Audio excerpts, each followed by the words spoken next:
Welcome to Nerds at Church, a queer feminist podcast diving deep into faith, nerdery, and the Bible. I'm Pastor Emily, and I use pronouns like they, them, theirs. And I'm Pastor Kay, and my pronouns are she, her. And I'm Pastor Kristin Rice, and my pronouns are she, they. In this episode, we're discussing space programs. Woohoo! 3, 2, 1, blast off! We do have one content notification for you for this episode. We have a brief conversation about space program-related deaths. Check out the episode description for links to any references we make in this episode. So, for our deep dive into space programs, we are excited to have our special guest, Reverend Kristin Rice, who serves as the ELCA campus pastor for Purdue Lutheran Ministry, along with her dog, Blessing. Along with space nerding, Kristin is also a coffee connoisseur and uses coffee as her love language. Woohoo! They are also the person I know, as mentioned in our intro episode, who loves NASA and space programs more than anybody else I know. Which is saying a lot. So, like Emily knows so many space people. I know, right? Space nerdery comes with it. And Baltimore apparently comes with it. Because, Goddard is here. Yeah. Anyway, Kristin, I'm so excited for you to be on this podcast. I'm pretty excited too, because this is kind of my personality, and it's fun to share. I love it. I love it. And this is one of our later in the season episodes, but one of our earlier in the season recordings for the episode. So if we're missing any big space events that happened, that's why. Yeah. How did you get so interested in space programs? What's your favorite space flight? All the things. Yes. Yeah. How did this become my personality? So, well, and I say that because I am absolutely wearing my Saturn V socks. Yes. 5 years ago, I visited Kennedy Space Center on a whim, and they have holes in them. I need a new pair. Oh, yeah. So I like that you visited Kennedy Space Center just on a whim, not on purpose. Well, you just happened by. Presumably to get socks, I'm assuming. Socks, and I had a pair of pants that had NASA on the side, but they wore out, so I had to throw them away, which was a huge bummer. Can I just say That's that you really are sad. exactly the kind of guest that we've always wanted to have on this program? Oh my gosh, I'm so honored. I should also note I'm wearing an astronaut Band-Aid. Oh my gosh! Goodness, that's adorable. Not just for funsies, I actually cut myself. I don't know how this morning, but I'm perfect excuse for the astronaut Band-Aid. Yeah, and it's just perfectly positioned. None of our listeners can see this, obviously, but it's perfectly positioned to just hold out your hand and show us. And I love it. You could just have your own little puppet show with your astronaut Band-Aid. Yeah, kind of. Anyway, so what year did Apollo 13, the movie, come out? 95? Anyway, whenever that movie came out, I was in middle school, and I remember watching it at home, and my dad kind of sharing what he remembered of Apollo 13 happening. And in my brain, that was the first I connected, oh, this is a real life movie, and people had real life experiences. I want to know more. Sure. And so that summer, we also went out to Washington, D.C. for family vacation. And we stopped at the Air and Space Museum, which is one of my favorite places on Earth now. And I remember kind of walking through some of the displays and just being whoa, this is wild, because they've got some of the old crafts and things. And at least at the time, there was a room that had all of the astronauts, all the early astronauts and their information. And so I got my first book from the gift shop there, which is Lost Moon, The Voyage of Apollo 13, written by Jim Lovell. That movie also got me to read that book. Absolutely. Yes. Although instead of getting it from a store, I kind of stole my mom's copy. Oh, even better. Even better. That does seem the quality. This is, I think, the third copy of the book that I owned because I have loved it a lot. But then the other book I got is called Moonshot, and it's by Alan Shepard and Deke Slayton. Oh, sure. They are two of the original Mercury 7 astronauts. And so those two books are really kind of what launched it for me. And it just became my earliest hyperfixation, and I could not get enough about wanting to learn about, especially my niche is the 60s, is Mercury, Gemini, Apollo. That's the whole thing. And this was before the internet, because I'm that old. And so I don't even know how I got connected to all of the things that I did. But so I'm going to blame Apollo 13, and I'm going to blame Jim Lovell, because he's the grandfather I wish I'd had in my life. Oh, yeah. That's fantastic. I love it. Yeah. I also watched Apollo 13, but I think I'm a little bit younger than both of you. And so I was too young to go buy the book. Sure. We had it on VHS. I think I might have it in a box somewhere on VHS. Nice. And Kay and I are going to do a movie commentary on it for our Patreon subscribers. Yay. Actually, it'll come out around the time of this episode. Yeah, probably. Oh, that's so exciting. Yay. So, Kristin, you already said that your time of fascination is in the 1960s with this. Speaking of which, the initial space race started between Russia and America. Can you tell us some of the history behind how all that went down? I know a lot of it was connected to the arms race. And so Sure. as they were creating, rockets for blasting and hurting humans, which is not great, somewhere along the lines, they decided, let's not just put rockets horizontally, but how far they can go vertically. And so in part, like the top one I can think of is Werner von Braun, was a German scientist that America brought over. Well, kind of moved past the Nazi connections that a lot of those early guys had. I was wondering, I feel like we did that a lot. Yeah. Which might explain some things today. But Yeah. Big time. So I think in the effort after World War II and as the Cold War kind of started, it was more of a who can do the biggest and best first between the US and Russia as the ones who were most likely to be blasting things together. And so there were rumors between the two countries as to who was doing what. And initially, Russia totally took it out of the gate. And with their own potato. Yes. Sputnik. And so kind of from there, it was just like who could one up the other as a thing. But I think ultimately there was concern too, especially once Sputnik launched for the first time, that, oh my gosh, if we can do that, then who's going to control the space, space around us? Who owns it? Which, hi, colonialism. It's everywhere. Yep. Yep. Yeah. Well, and I think one of the things that I remember learning, maybe it's from Apollo 13, I don't know, was in the space race, part of it was that Kennedy said, we're going to land a man on the moon by the end of the decade. And the impression I got, at least, was if Kennedy had not been assassinated, it may or may not have happened. But because he was assassinated, then people were like, we gotta do it. And there was extra energy around doing it. I mean, his name is everywhere, right? Kennedy Space Center, all that stuff. But yeah. I don't know. That's my impression. I think that there's probably some accuracy to that. He made that speech after John Glenn had gone and had his first orbits. So we were in it. And that impetus of, yes, we're going to do this by the time the decade is out. And I think a lot of it was that emotional response to his assassination. Like, we've got to do it because he said we were going to do it. And it doesn't matter. Yeah. Which, there are worse reasons to do that. Sure. Yeah. And I'm happy that we got to get into space and explore it and there's a part at the beginning of the movie Interstellar where they have rewritten history to say that there is no space exploration because everybody is dying of famine and there's blight on all the crops and all of that stuff. And the main character was part of the space program and so has taught his kids the truth and stuff. And he's fighting with the teachers and the folks to be like, no, this was real. Like, you have to have dreams of exploration and wonder and awe in order to be here on Earth. Yeah. That is part of what motivates us and what makes us do the things that we need to do to survive. Absolutely. And I love that kind of a sense. Yeah. Okay, so we mentioned John Glenn's loop-de-loop around the Earth. Loop-de-loop, I love it. Yes. There are probably technical terms for that, but loop-de-loop is better. Orbit is not nearly as fun as loop-de-loop. I like loop-de-loop. Exactly. And so in the beginning, back in John Glenn's day and stuff, there was a type of rocket ship. And now we have a space shuttle, which feels like a big change. Can you tell us about what that shift has been like in is it more comfy? I think the space shuttle is supposed to be reusable, but they rebuild it all the time anyway for safety or something. Tell us. They were designed to be reusable rather than just continuing to just blow up things.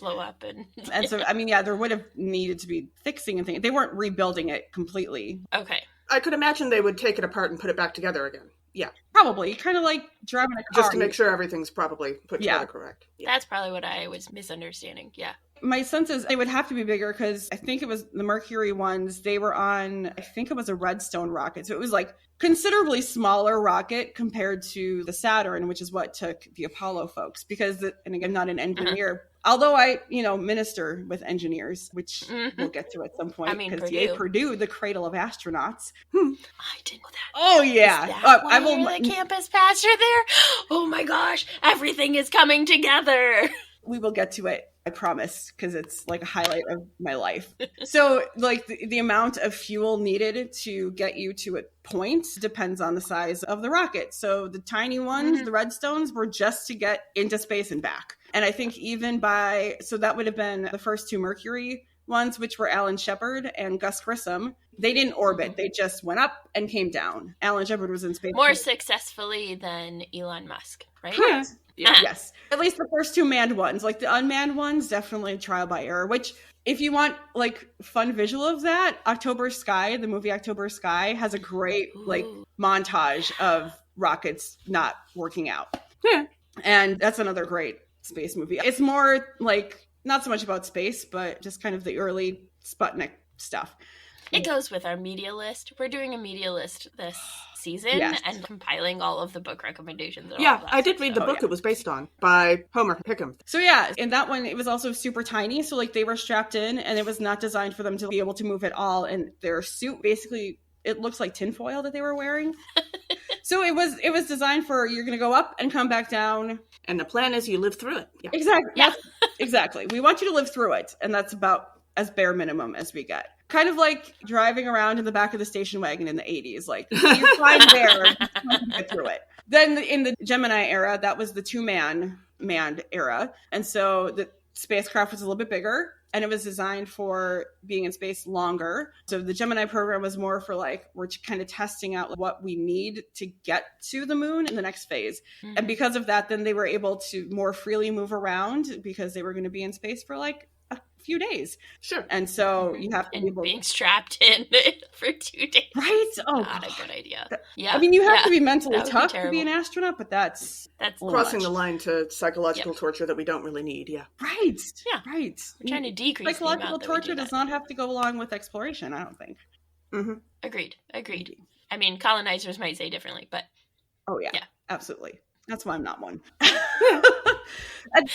By Apollo, because the aim was the moon, the rocket was massive compared to all the other ones because it just needed that much more fuel. And again, they were going to be in space for like a couple weeks. So they needed more space. But they also had different, capsules, different pieces of the spacecraft that they were going to be. And they'd like, and letting it go would also simultaneously propel the ship forward. Yep. So then when it comes to like shuttle and space station, I'm guessing probably with shuttle, because it was more designed for like kind of that long-term stuff, it would have been probably much more user-friendly, community-friendly, I suppose. Sure. I don't know. Yeah, that tracks. That makes sense with... Now I'm like picturing all of the movies I've ever watched with space travel. Yeah. Yeah. Well, and from what I understand, living on the space station is about the same comfort level as living on the space shuttle. It seems like they're kind of similar in that way. But the space station, it stays up there. It's an international endeavor. It seems so extraordinary to me that we would have something like that, especially when we're not really great at working on international projects on the ground. But right.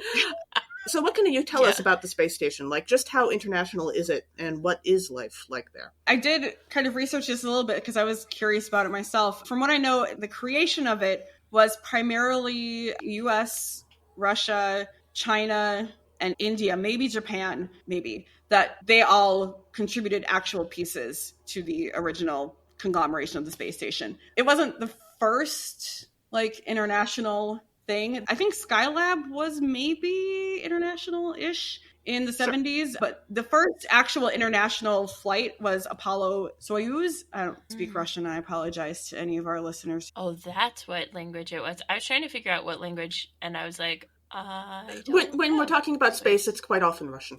Yeah. Yes. That makes sense. Yeah, we're the two main players. China's getting up there. India's getting up there. But for the history of, since the 50s, it's been U.S. and Russia. But yeah, so I looked quickly that so far there have been 70 some countries represented in terms of astronauts coming to the space station and spending time there. That's a lot more than I thought. Okay. Yeah. Which is awesome.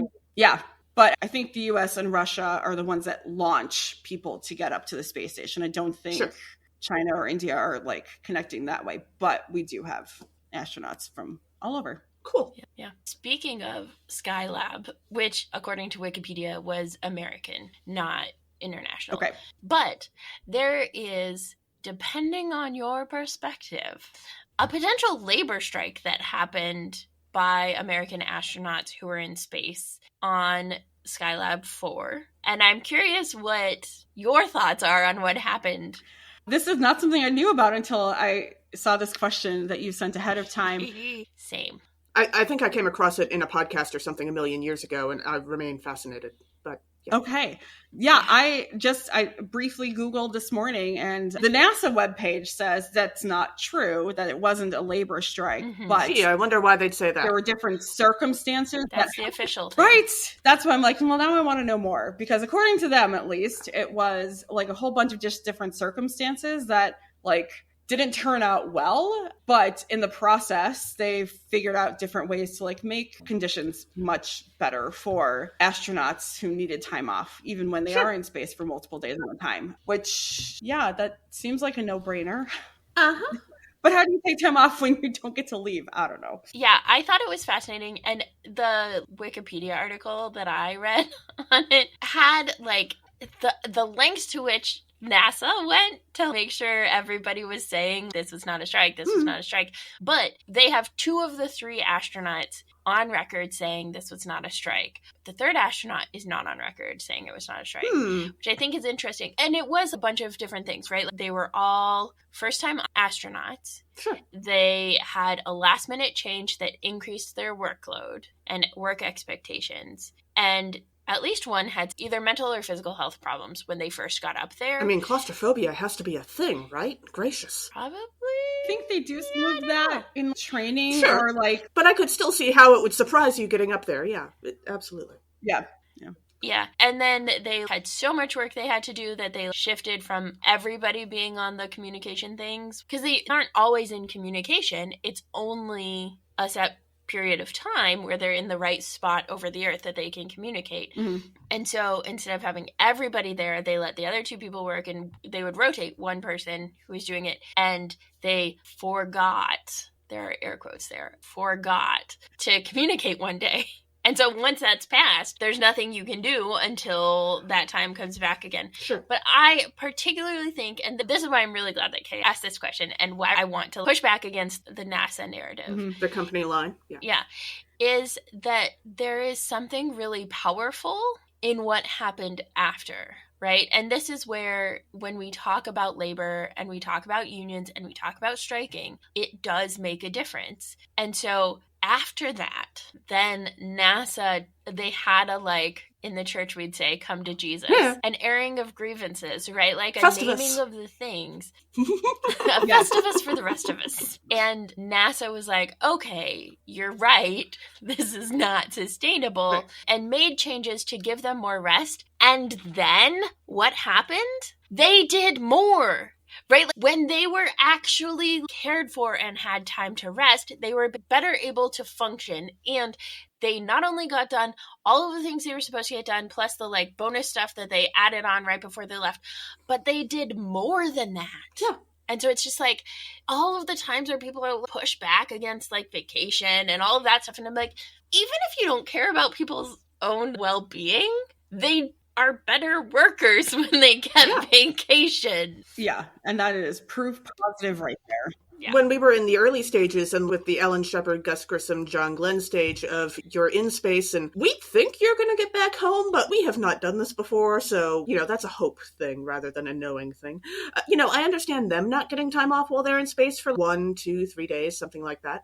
Paranoia. But once you get up there for weeks, that's a whole different ballgame. Mm-hmm. Yeah. And it was the 4th group. Like, it wasn't the first time that they were up there. People had been up there before. Mm-hmm.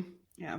So Apollo 11 was not the only mission to set foot on the moon, although some of the missions that were supposed to didn't. We love you, Apollo 13. We'll get to you later. But what were some of the goals of the other missions that managed to get to the moon? So aside from just repeating the experiment of can we land and come back safely, I think once they did that, and I think especially after Apollo 13, I think that, they had a lot of these plans in place to begin with.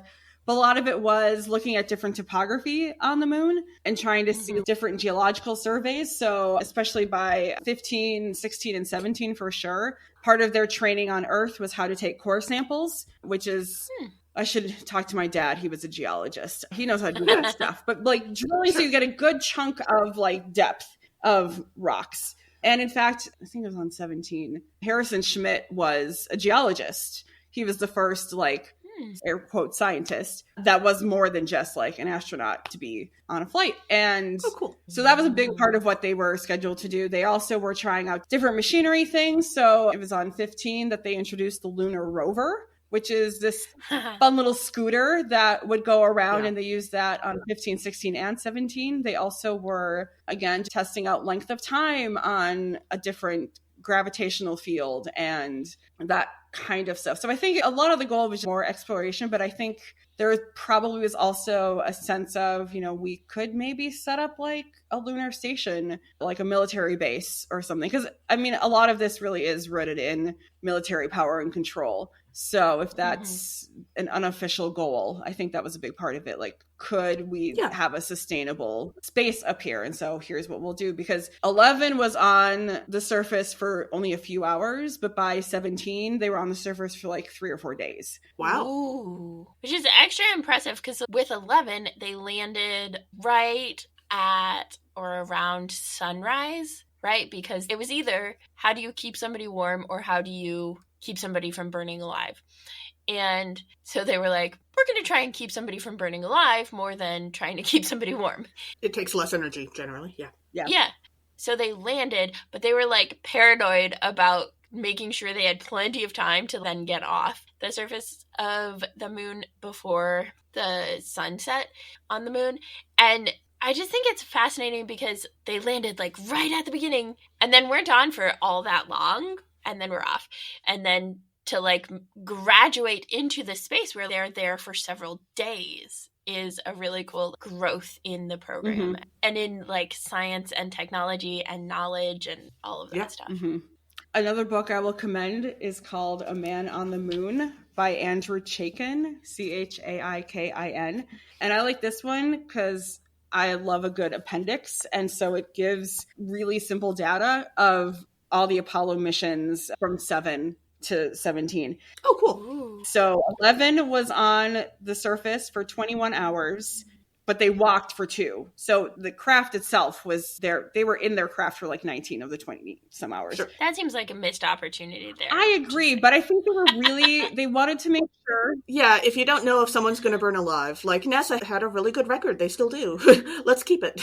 By all means. True. Yeah. Yeah. Well, and they also, part of the planning of the schedule of how things went was because you've got the 2 guys on the surface, and we use guys because it was all men, which I'm sure we'll get to. We're going to get to that because I watched a thing. Yes. But you also had the third one in 11. It was Michael Collins. He was in the command module that was continuing to orbit. And so the timing of when they could try to launch off the surface had to coordinate with where he was going to be so that they could rendezvous and dock up again and bring everybody home. So, it kind of gives this image of a choreography. I think a lot of engineering is choreography in a way that you got to make sure that things coordinate well. Yeah. I love space exploration as a dance. I like this. Yeah. I'm here for it. Maybe we should get a dancer for one of our next There you go. guests. Yeah. Okay, so there's lots of men who have been astronauts and some of the rest of us. But it seems like there's a lot of folks, with Skylab, I noticed it was their only flight up. And it seems like a lot of astronauts retire shortly after space travel or only go up once. Not all of them. Some of them are like frequenters. But we also know that a lot of changes happen to bodies during space travel. Like we had the one experiment with the twins where one stayed down and one went up, and then we compare their bodies afterwards and during and all of those things. Sure. Can you tell us more about what happens to people? Like, yeah, tell us more about the in space, back from space, all the thing. Well, I think part of it is related to gravity. That feels like obvious, but I mean, gravity really does impact a lot of how our bodies function. Yeah, you can't like finish pooping. Right. Yes, that is absolutely true. I was pretty sure we were going to get to how do you go to the bathroom in space eventually, but I wasn't expecting it to be here. Okay, sure. I mean, I feel like Tom Hanks gave a great explanation of that in Apollo 13. So, you know, Yeah. they drive around, roll around. And I don't know how they do the pooping part, but that is fascinating. Alan Shepard is a good example because they didn't know. Russia had only got somebody up and down like a month before Alan Shepard. And in his 15 minutes, something happened with his eardrums. So he wasn't able to fly for a really long time because of an eardrum thing. He didn't fly again until Apollo 14, which he was originally slated for Apollo 13. And then he had an ear infection. And so they got bumped to 14. Yeah. That is true. That is in the movie and it's true. But so that was something they didn't anticipate. And I think that's also why they planned for him to be up and down, because they were just like, we have no idea what's going to happen to him when he's up there. Which is a responsible first attempt. Right. The scientific process, yeah. Yeah. And as scary as it is having humans as your experiments, Yeah. they knew the risks. They knew that's what they were doing. And you got to remember, too, a lot of these early astronauts were test pilots. So they had built their careers putting themselves in extreme situations for the sake of science, but also for defense, because that's what they were doing. Yeah. But, you know, and I'm going to reference back to Apollo 13 again, because I think it showed a lot of really good stuff. Like being up in space for that long in those early programs, they didn't have a lot of like exercises or understanding of what to do to kind of maintain your physiology while you're in space. So, you know, when they land, they were not asked to land and like start walking. So, you know, they were, you know, carried up from their ships on a little raft in the ocean. And this thought just occurred to me. I don't even know if it's any truth to it, but before the shuttle, most of America flights that landed in water, in the oceans. Russia did not. They tended to land more in their land, and I don't know how they did that, but interesting things. But that was part of, you know, as they started to do much more prolonged time in space, that was a lot of like their initial experimentation of what do we do? What can we do to kind of keep bodies from deteriorating differently because of the lack of gravity? So I think now I've seen, and I couldn't tell you where, but I feel like I've seen they've got exercise bikes and they've got machines that like they strap their hands and their feet to help them get resistance again, because gravity means no resistance.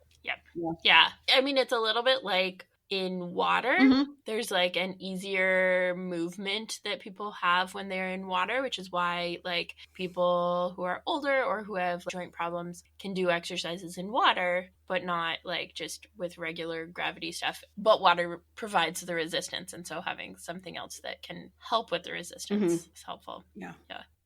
I think one of the Apollo 13 astronauts, maybe, I had read that in the like coming down and not going back up, that he had his goal his whole life. I think we talked about it in my psychology class in high school, because my psychology professor made us write 100 goals. And he was like, as you accomplish goals, you have to keep adding to them because, and the example was this astronaut who like his goal was to go up into space.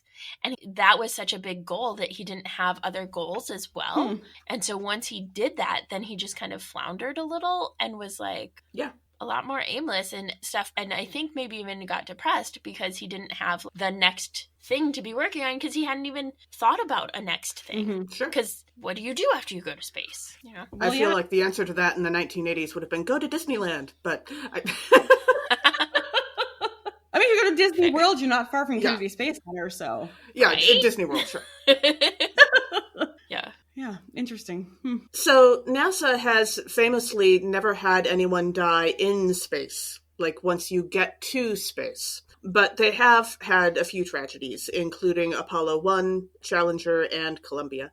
Can you tell us a little bit about those stories and how they happened? I would say those three are probably the toughest, only because, you know, as like there have been commissions and reports after the fact that highlight where human error absolutely could have prevented them. Sorry, I think you said where human error could have prevented them, and I don't think that's what you meant to say. You're right. Human oversight. Yes.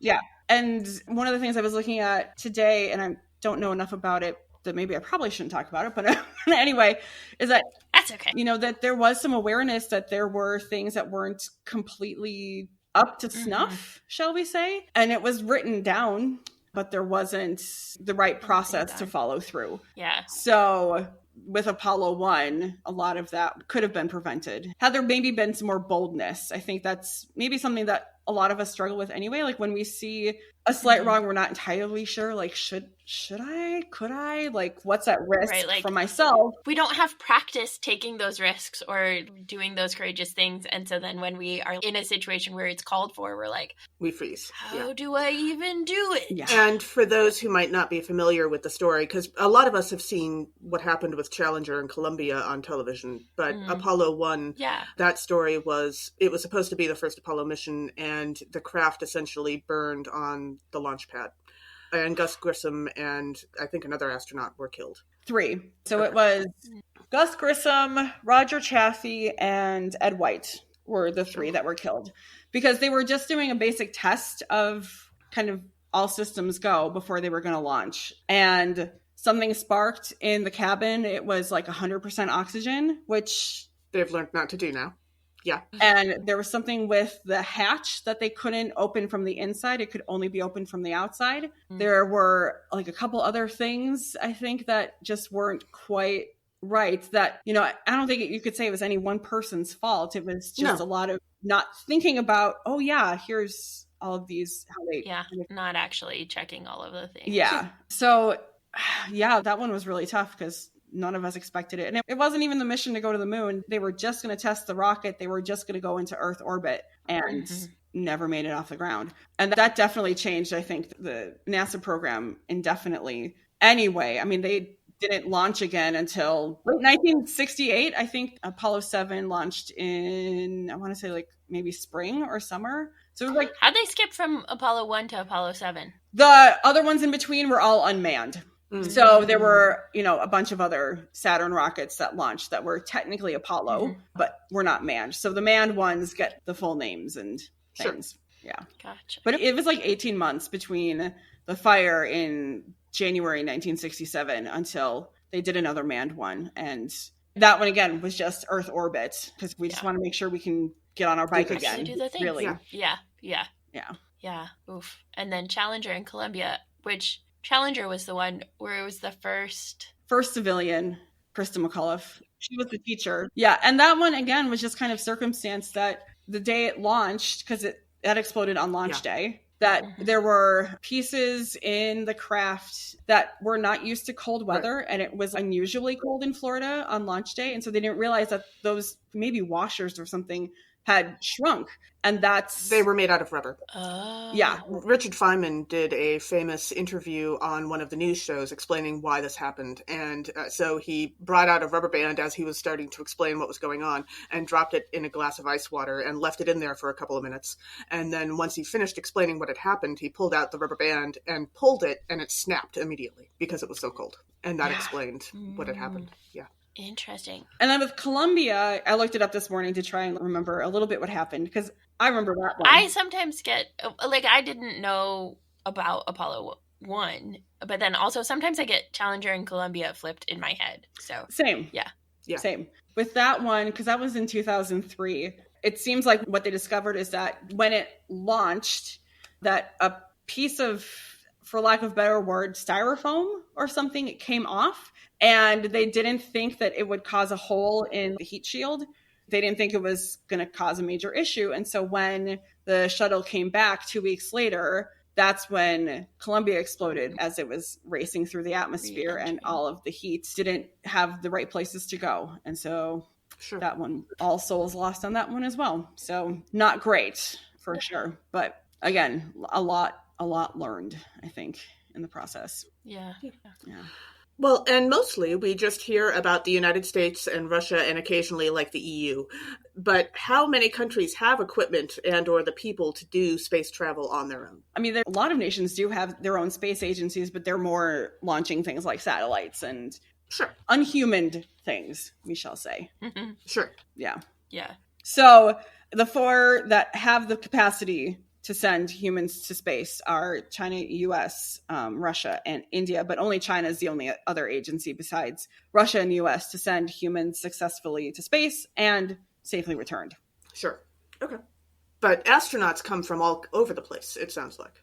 Mm-hmm. I think there's a whole lot of different ways that people end up flying and how they get connected to it. To be an astronaut, as far as I have figured out, at least back in the day, the criteria were more about like your physical stature and, again, aiming for like test pilots for that risk factor. Sure. It was about, being under 40, so I don't qualify anymore. Yeah. An excellent physical condition, whatever that means, and then being short, so under 5'11". I mean, PBS has a Makers docuseries, and their second season of it, they did a bunch of like women in whatever. And their third episode of season 2 or 6th episode in the series is Women in Space. And it is fascinating and will piss you off. Oh, I'm so excited to watch it. By and large, women were way better at all of this than men, and they had to figure out a way to keep women from being astronauts. And so you had to be at a certain level in the Air Force in order to be an astronaut, and women were not allowed to be in that role in the Air Force, and therefore were not allowed to be astronauts, even though they scored better on the tests where they like had to remove all the senses and all of that stuff. They tested better on everything. Other than the actual experience that they were allowed to have. Yeah. Yeah, it was a made-up thing. Sure. Because... Well, the patriarchy is a made-up thing, so that makes sense. Yeah. I do remember reading that the women were generally physically smaller and therefore took up less space in the aircraft. They ate less. Mm-hmm. They were less likely to get explosively angry under stress, which is kind of important when you're in a tin can over the planet. All sorts of things. Yep. And they could just like float. Yeah. Yeah, they could float better without fidgeting and getting anxious. Yeah. Which is interesting because Russia, one of their first humans was a woman that went up into space and came back. And that was in the 60s. Her name is Valentina Tereshkova. Yep. She was in space for 3 days, made 48 orbits, and that was in May of 1963. And she was a civilian, which is also a big, cool thing because it took the U.S. how many extra decades for women and civilians? Sure. Which is like, right? Because the way that they kept women out was saying no by civilians. like making it a requirement that you couldn't be a civilian, that you had to be in the military at a certain level. And that tells you some of the motivation too was this wasn't just exploration for exploration's sake. It was with defense in mind. Yeah. Yeah. Yeah. Which is like a whole thing that we'll get into, especially in the Bible passages that we have later that I think are just fascinating. Mm-hmm. But yeah. So, okay, we jumped around a little bit, but that was like back in the day what was required to become an astronaut. But like nowadays. So I tried to look this up because now we also have not just NASA, but we also have the military branch, the Space Force, which is 5 years old, I think. Which is a bull thing that we hate. But yeah. Agreed. I mean, you get to R2-D2. Maybe one day we'll rename it something that doesn't sound like that. Yes.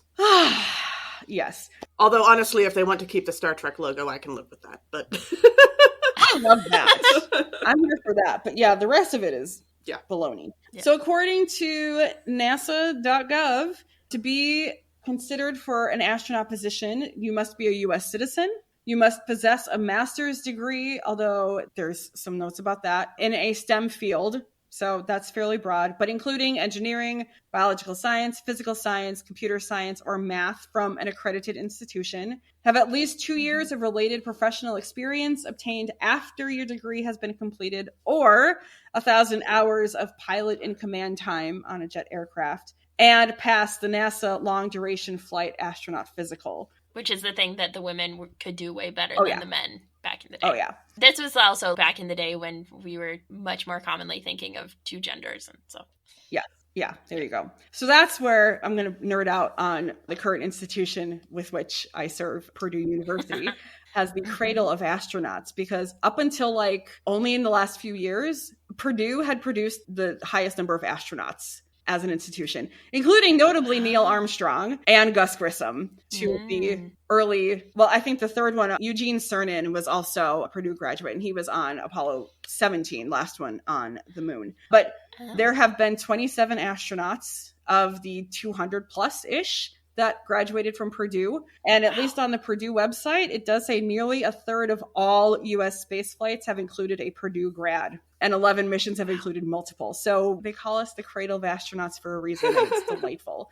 That is such a perfect call for you as a campus pastor to astronauts. I had no idea. So even though I know a lot of stuff, I had no idea. And I came for my interview weekend, and one of the guys on the call committee took me on a walking tour, and we walked to Armstrong Hall of Engineering, of which there is a statue of Neil, and then like an art installation of the footprints that he left on the moon outside. And I was like, how did I not know this?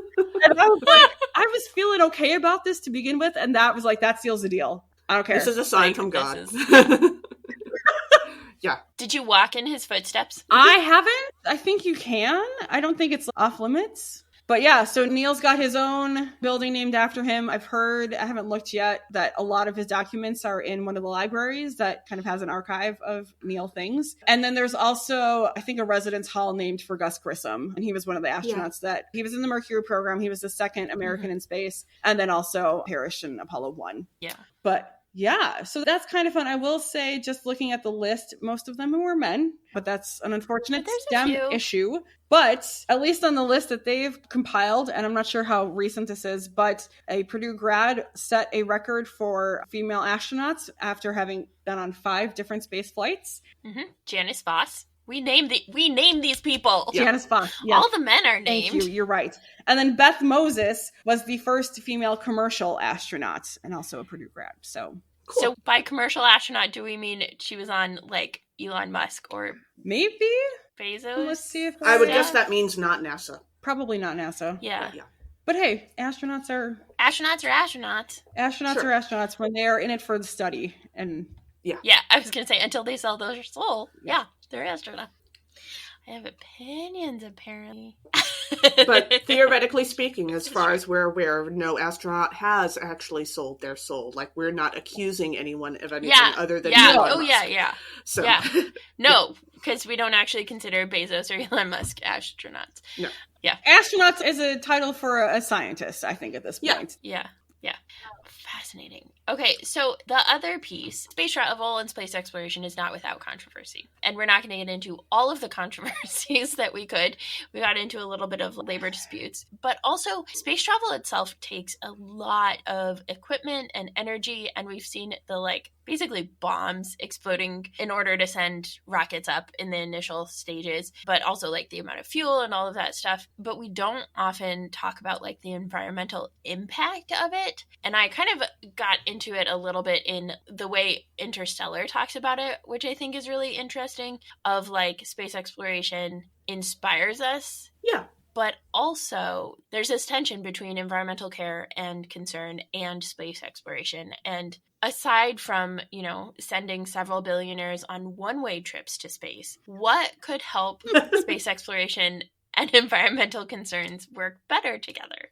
And I think that's kind of where the tension is, because a lot of, especially now that the focus has really been more on the space station and things like that, a lot of the experiments and things that they are doing is looking to see what is possible for sustainable living, both on the planet and beyond, which is really good to know. They are growing plants on the space station. They are, that first tomato that got lost and then recently found. Yeah, which is so cool. And, you think about the first pictures of the Earth that were taken in the 60s of, holy cow, look at this gorgeous, beautiful place. And we may get this when we talk about some of the scripture passages and the faith element. But a lot of the astronauts, they realize the preciousness of this planet by that experience. And that just gives me chills. Yeah. But conversely, to get people into those places to do that kind of study, is incredibly environmentally unsound, and not just with the gases from the things that are, exploded and released, but I mean, think of this sound pollution of those things, the populations in Florida of birds and animals and fish that are destroyed completely because of the sound and all the things. Until we can figure out like really good ways to use electricity without all of that, I think I don't call it a necessary evil, but the consequence Yeah. does not yet outweigh the benefit. Yeah. And I think part of it is until we put the effort in, right? As with all environmental concern stuff, we could be putting more effort in to figure something else out. We're choosing not to, or we're choosing to put our energies elsewhere. But there's also, it doesn't seem like a lot of pressure on NASA in particular. I think as the commercial space travel stuff grows, there's going to be more pressure probably, because the impact of 1 or 2 space programs globally going up 1 or 2 times a year or whatever is not nearly the same as, hey, pay us $1 million and we'll take you up into space for a weekend. Big difference. Yeah. I remember seeing a poll done of international people who are not American citizens, asking them, what is your favorite or most hopeful thing about America? And universally, almost, the answer was NASA. Like, NASA gave them hope about America in particular. Yeah. I mean, also every year in December, The Atlantic does a space picture advent calendar.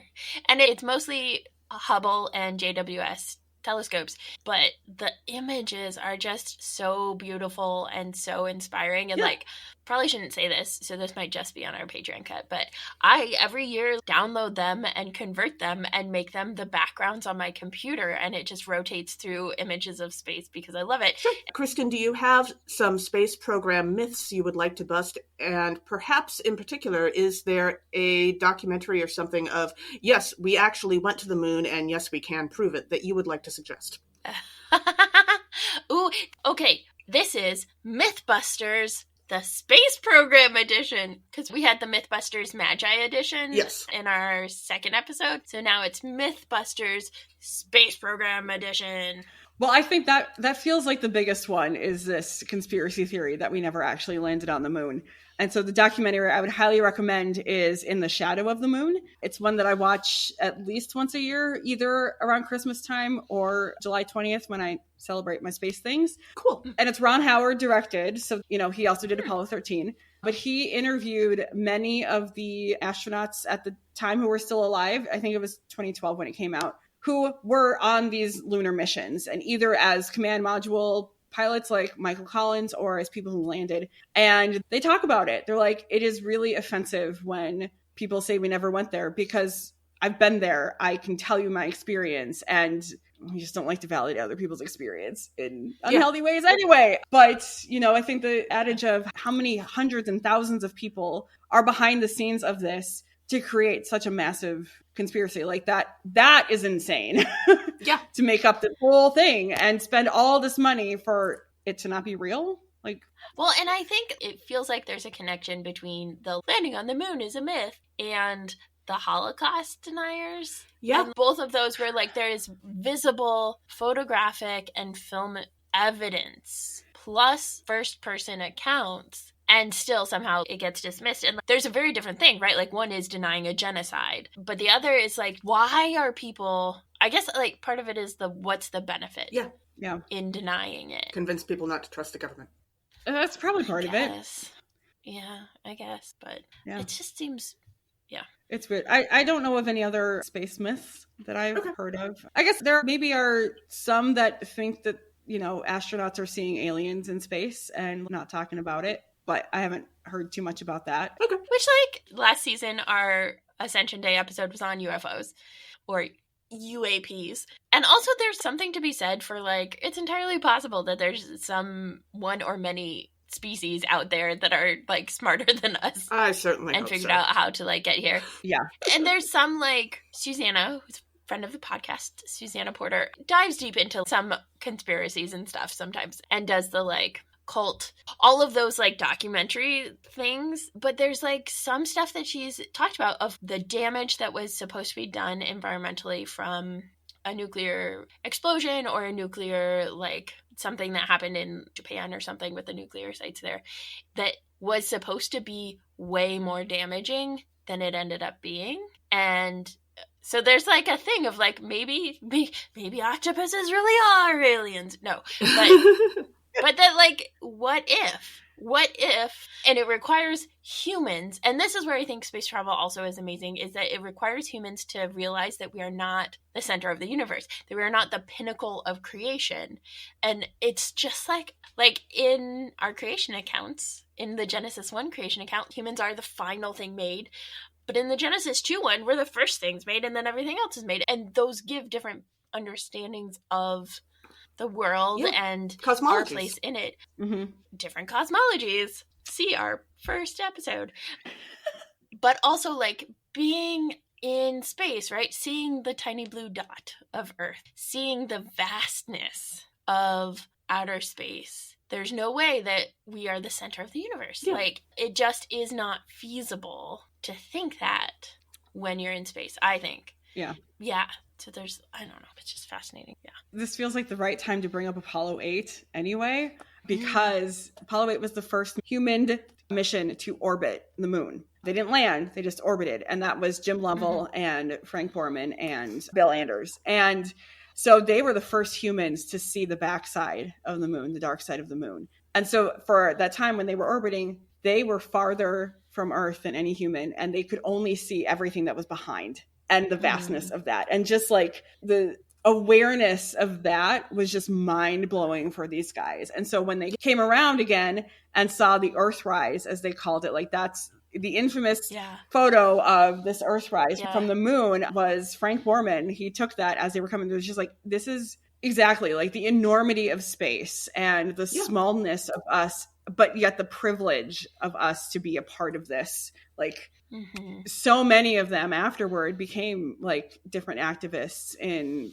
environmental ecology, or, you know, went into government positions, or, you know, things like that, because they were changed by this experience and perspective. And that's, you know, I think either astronauts that came in with an ounce of faith or a sense of religion was amplified by that. But there were a few that their experience in the Apollo program particularly was kind of what converted their heart to understand like a bigger picture and the possibility of a deity or something, which is partly why on Apollo 8, which was in December of 1968, that they did a broadcast on Earth from the orbit of the moon on Christmas Eve, and they read the Genesis 1. I think they read the entire narrative as part of their television broadcast, which is just a beautiful lyric poem to begin with. But it also meant NASA got sued by Madeleine Marie O'Hare, who was a very devout atheist, and was like, we cannot be doing this. It is horrible that you're doing this. Which is not necessarily a terrible conversation to have.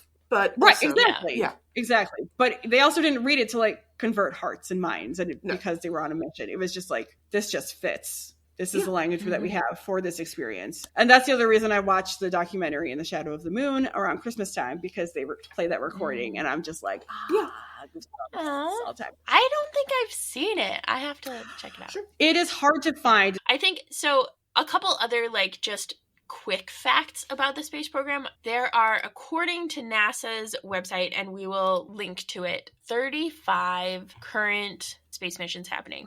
Some of them are like the mission was extended, right? So they have it in like name order, but like the Aqua mission is an Earth observing system, and it's an extended mission. And so some of them I think are just like regular old satellites orbiting the Earth and like taking pictures of the Earth. But then there's also like other ones. Our beloved robots on Mars. Our beloved much. robots on Mars. For sure. And also, I have to share this because one of my dear favorite almost 4-year-olds has absolutely adored the Lucy mission, which is currently heading out to explore the Jupiter Trojan asteroids. Cool. And this child calls them Jupiter's pockets. because they're asteroids, so they're part of Jupiter, but like they can collect things. Nice. In Jupiter's pockets. I love it. Which I love. And she also discovered the Parker Solar Probe, which anyone who knows her will know exactly why that's such a big deal. But that was launched in 2018, and the target is the sun. So it's on a mission to touch the sun, which is to say to fly through the corona, the upper atmosphere of the sun. Good thing they didn't name it Icarus. Okay. Yeah. Pace and I did for Horror Nerds at Church, not last season, but the season before, because we went on hiatus for the strike. But there was a movie that we watched that was Sunshine, that's like a space horror type movie, and they named it Icarus. So it's a good one, though. It's really good. I was like, I love space movies. Sometimes space movies are better because they're not based on real life. Yes. Yeah. But yeah, so highly recommend that movie too. But so there are like a whole bunch of missions. Are there any missions that you're I loved the mission that gave us our first in-focus images of Pluto. I am firmly Team Pluto, as we established in the as yet unrecorded, but as of previously aired solar system episode. Sure. Yeah. Have you read the book, How I Killed Pluto and Why I Had It Coming? No. I mean, it's very interesting. And Pluto has clearly had some identity issues. I'm also Team Pluto as a planet, and we should add Sharon and not just like let him hang out. But I got a giant pint glass from the Adler when I was still in Chicago in seminary that is like a Pluto revolving piece is what it says. Oh, so it's delightful that this planet that we've known about for like less than a century. But you know what? Here's a good case in point that we have changed Pluto's identity multiple times now, so we can deal with people's pronouns, right? Absolutely. Yes. I love that. Right. I love that. Yeah. I mean, like, Pluto literally has a heart for us that's also breaking. Yes. Oh. Do you have favorite current or like soon to be missions that you're particularly interested in? I don't know much about like some of those deep space exploration things, but those are exciting when I do hear about them. I'm not great about current news just in general. But I mean, they are working on going back to the moon with the Artemis missions. And so there are like human crews of many genders, not just a singular one, which is excellent. Sure. Mm-hmm. They've also got humans that are starting to train for eventual Mars missions, which that is just blowing my mind as well, because, you know, it took how long for those little satellites and our fun little rovers to get there. Sure. The mental gymnastics one has to do to prepare for that. I think that's why I love this stuff, is more of the human element. Like, I love the pictures, I love some of that science stuff, but I love the human element of how are people preparing for these monumental experiences that nobody else has had. And you can only prepare so much for an experience that nobody can tell you about. Yeah. But I do love seeing a lot of those deep space things. And I think it's awesome that we are doing a lot of exploring just still within our little neighborhood and not just looking as far out as we can get. Although that's also just... Although those pictures are amazing too. Mind-blowing. Yeah.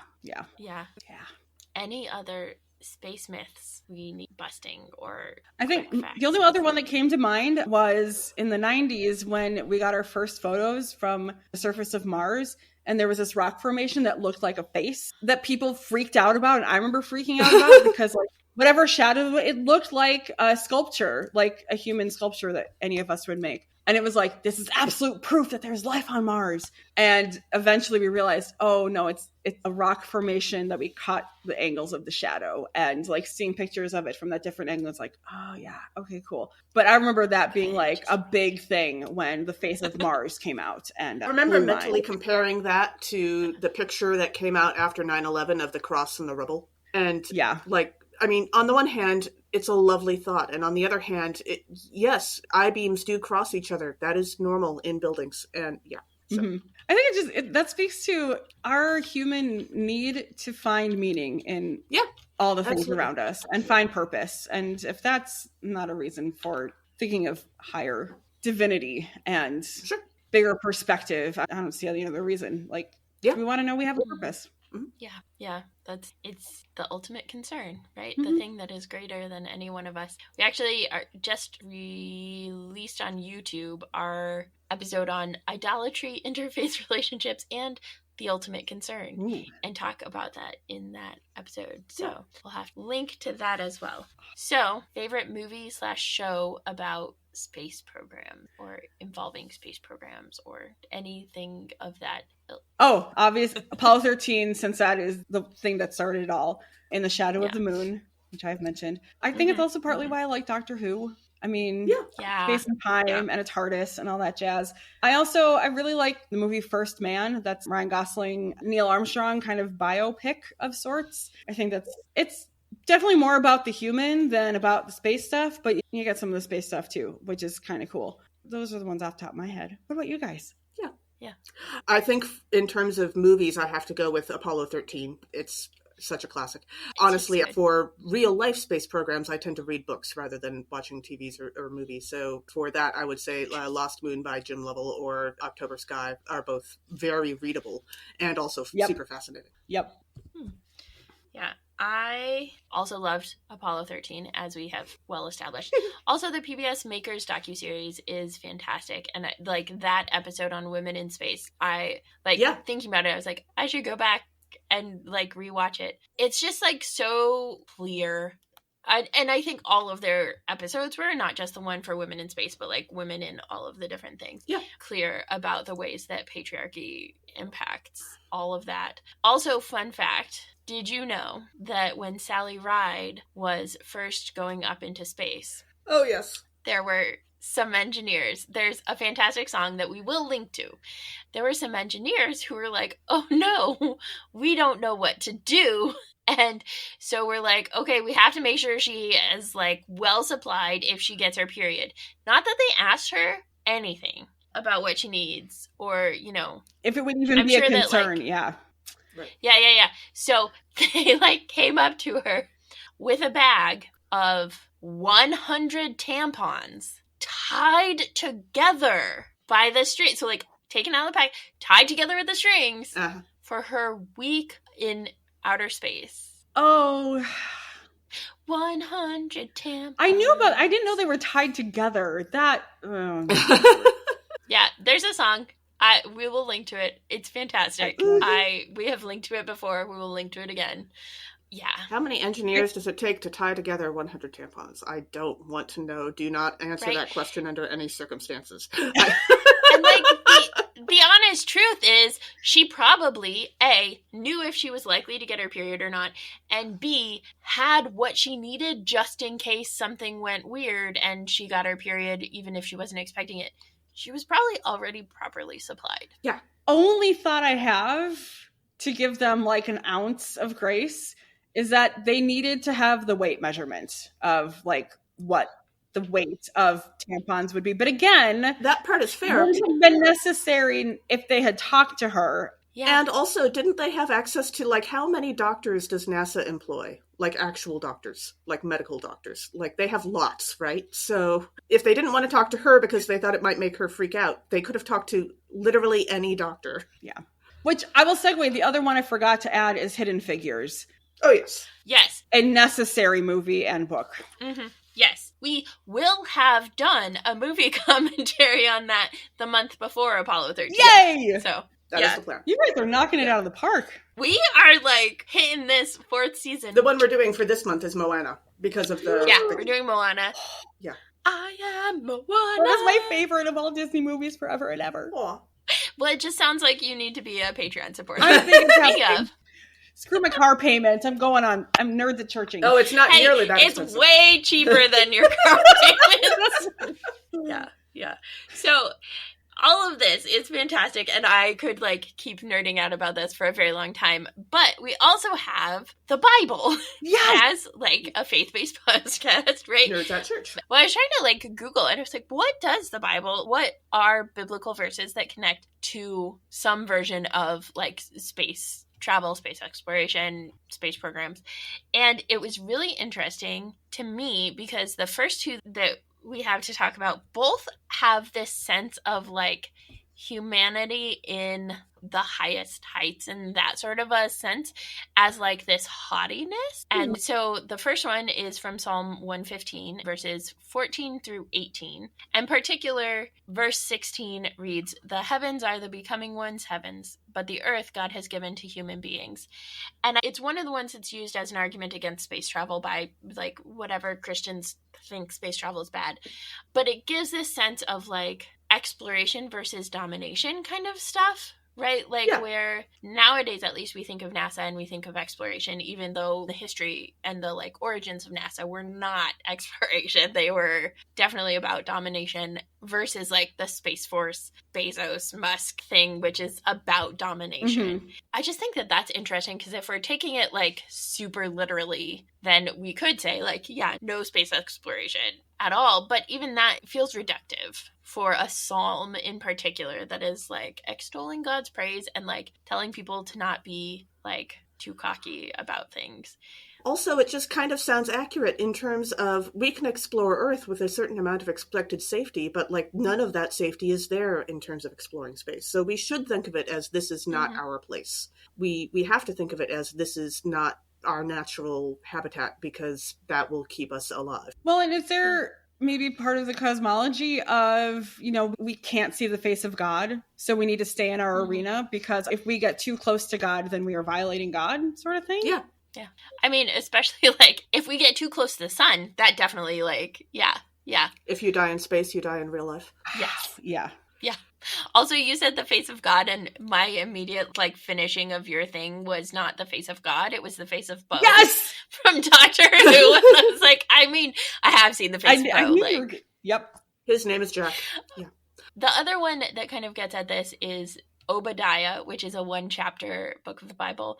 But the fourth verse in particular, and I think the first 3 verses kind of help lead into it, but it's talking about like the proud and the haughty being brought low. And so it's this like, though you soar aloft like the eagle, though your nest is set among the stars, from there I will bring you down, says the becoming one. And so it's this like, you think you're better than everybody else. You think you can build your home. You think you can do all of these things. And yet I am God, not you. It gives a little bit of like Tower of Babel, like you cannot replace me. Like, and I think there's just so much that makes us think about and want to be that, to be like, that's what commercialized space travel to me seems like, is like the humans trying to be God, trying to play God, trying to do whatever they want, to take over whatever we want, they want, versus being in awe of space. And I don't know if either of you have thoughts on Obadiah. Also, my cousin's name was Obadiah, so I have like a special place in my heart. We don't hear from Obadiah very often. I think that's the first I've looked at Obadiah in seminary, so... And I have to admit, I think this is the first time I'm hearing that there are Christians against space travel. I suppose I should expect there are Christians against practically anything, but... It's not like a lot. It was like... It's probably the same ones that are like anti-technology and... Yeah, that's like... That makes sense. Yeah. Yeah. But I do think that dynamic of, is a human presence in outer space beyond the Earth about domination, or...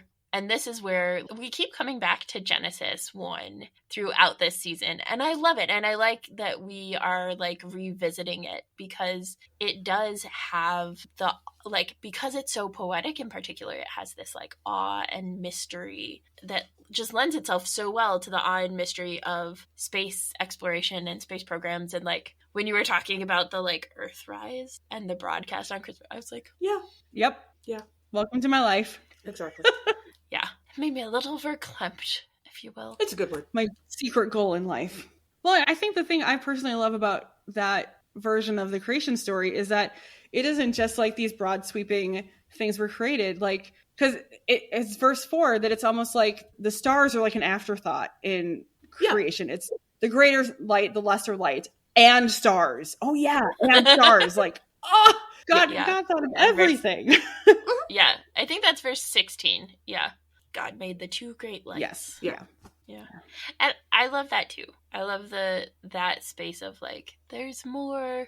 It wasn't just light and dark. Yes. And I do appreciate the acknowledgement that there are some things where, you know, as much as STEM is important, we need something more in order to describe what happens. And so the poetry and the ancient languages and the tropes, you might say, that we've come up with to speak about these extraordinary things are important. Yeah. That just totally, I can't believe I forgot about this movie. Contact. Yes. The movie Contact. Oh, yeah. That is absolutely, that's a direct, like, they should have sent the poet, because I can't describe any of it. Oh. Jodie Foster is so good in that movie. And the book, Carl Sagan. Oh, yeah. Delightful. Yeah. And the movie is dedicated to him because he actually died just before the movie came out. Right. Yeah. Yeah. Oh, I know. Yeah. Well, I know what I'm watching later today. Yeah. Sure. That's one of my, like, oh yeah. I used to always want to be an astronaut or, like, a space chaplain. I think they need space chaplains, too, especially if they're setting up Mars. I had that thought as I was cruising the Space Force website today. I'm like, you need all these civilians. You need all these military people. How about your chaplains? Where are your chaplains? Mm-hmm. Like, these people are going to be having crises of faith up there. That is not even a question. Yeah. And speaking of space travel, now for our Muppets moment. So, our Muppets question for today is, which Muppet would you like to travel to space with? Kristen? Only because I recently rewatched A Muppet's Christmas Carol, which is one of my favorites. I would want to fly with Rizzo, because not only is he delightful and comedic, but he can fit in places without even realizing that he can fit in those places. And you need that in space. Oh, that would be super useful on those tiny shuttles and everything. Yeah, and like getting into the tiny places with the tiny fingers. He acts out of the box without even thinking about it. You need that in space. Also, being made of fabric, he might not actually have to breathe. True. More oxygen for me. I feel like that's all of the Muppets. Like, that's just a bonus for all of the Muppets. Like, I'm sure that if he had to do a spacewalk, he would still demand some kind of space suit because he deserves to have a special suit for that, but he wouldn't actually have to worry about that. Well, yeah, because we don't want him to freeze. You want to stay warm. He's so cute in his little bubble helmet. And yes, please. Mm-hmm. Speaking of Rizzo, I was thinking it would be really fun and delightful to go to space with Gonzo. Not Gonzo the Great, mind you. Just like normal Gonzo. Like regular normal Gonzo. Yeah, but he just has like, and it's funny that you picked Rizzo and I picked Gonzo, because like they do have a rapport, so we could all four just like pop up there. But Gonzo has like this way of being in awe of things and also like articulating and talking about things that I just love. And so I'm like, yeah, me and Gonzo. Mm-hmm. Yeah, so I will preface this by saying that my introduction to the space program and its history was mostly focused on so this is unbelievably dangerous, and yes, they had these handful of accidents, but mostly they've been fine, but also unbelievably dangerous. And so when I go into space, I want to go with like experienced astronauts, people who know what they're doing. And so I'm saying I'm going with the pigs in space. Nice. Because I don't want to die a horrible death, and I think that's reasonable. I am 0% surprised that is where you went. That's fantastic. Well done. Yeah. So, Kristen, any other thoughts on life, the universe, and everything? Other than I love the number 42. Yeah. This just continues to be like such a fascinating thing, and I'm super glad that you let me come and like geek out on it. And I don't get to talk about my space stuff enough, but this has just been really fun, and I'm excited to keep watching what NASA is up to and keep seeing different faces of Saturn and Jupiter's pockets and all of that jazz. So yeah, there's always more. Agreed. Thank you so much for joining us, Kristen. This is absolutely such a gift on this like snowy day. This is just, everything is good today. Everything is good. Everything is awesome. Okay. And dear listeners, thank you for joining us. Our theme music was by Rachel Meyer-Laughlin. Our Muppets music was by Brenda Boss, and our seasonal artwork was by Pace Warfield. Catch us next time when we'll dive into books and our book talk episode. This podcast has been produced by us, Emily Ewing and Kay Rohloff. For more fun, check us out on Twitter, Facebook, and Blue Sky at Nerds at Church, or contact us at nerdstatchurch@gmail.com. Also, if you like what you've heard, rate us or leave us a review on Apple Podcasts, Facebook, or wherever you get your podcasts. If you want to access our uncut episodes, merch discounts, movie commentaries, and more, support us on Patreon at patreon.com/nerds kids at church. Starting at just $5 a month, it's much cheaper than becoming an astronaut and spending a year on the space station like Scott Kelly while also having undiagnosed ADHD. Yay, you got it. And also cheaper than Kristin's car payments. Yeah. That too, yes. Also, much. Let us know on Blue Sky, Facebook, or Twitter which Muppet you want to travel to space with. As the ancient Christians said, Pax vobiscum.